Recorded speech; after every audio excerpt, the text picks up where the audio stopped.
Tonight's dinner is fairly straightforward, pretty easy. This is pork that I chopped up into chunks, and I've got it sitting there cooking. It's cooking on a medium-low, well actually I would call it definitely medium-low. It's been sitting there cooking in a little bit of olive oil and then cooking in its own juices. It's not quite done. You can still see some pink to that, but I am going to go ahead and add 1 cup of chicken broth as this cooks. And now I'm going to turn my temperature up just below medium. I'm going to get it cooking, and I'll cover this for a while to get the rest of this pork cooked all the way through. And then we'll be tossing in vegetables. Now vegetables, this can be anything you want. It's just, you know, it changes. This recipe tonight is going to be this.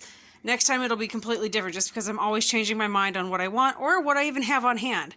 So there's an entire head of broccoli that's been chopped up in here, 3/4 of a medium purple onion, some asparagus spears that have been chopped, there's a few sticks of celery that have been chopped, and a good handful of mushrooms.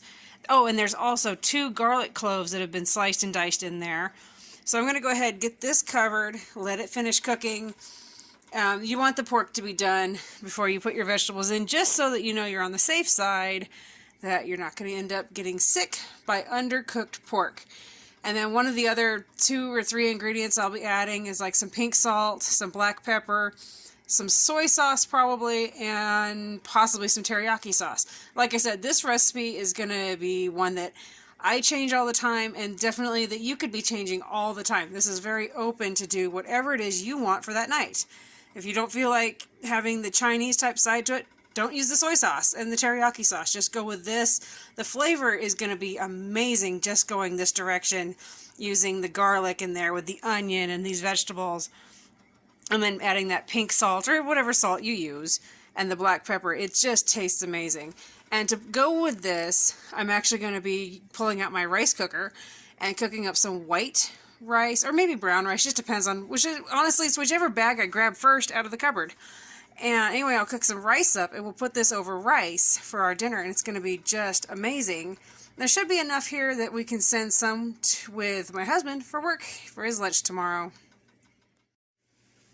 Alright, after your pork is cooked through, add your vegetables.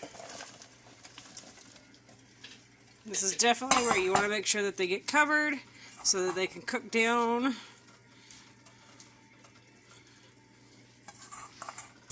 Whatever is left in the bowl. I don't add any extra seasoning or anything at this point. I'm just going to cover it and let it cook down for a while. After everything looks cooked down, everything's tender, that's when I'll add some seasoning. Once your vegetables have cooked down, they're getting tender like that, I've got in this 3 tablespoons of soy sauce, 3 tablespoons of teriyaki sauce, and 1 teaspoon of Worcestershire sauce, and then about half a teaspoon of garlic. Put that over the top, just like that. Lid back on, and put your temperature to low for a little bit. You're just going to let that cook in that flavor, and then serve it however you want. We're going to be serving ours over rice, but you can have it as it is or however you want.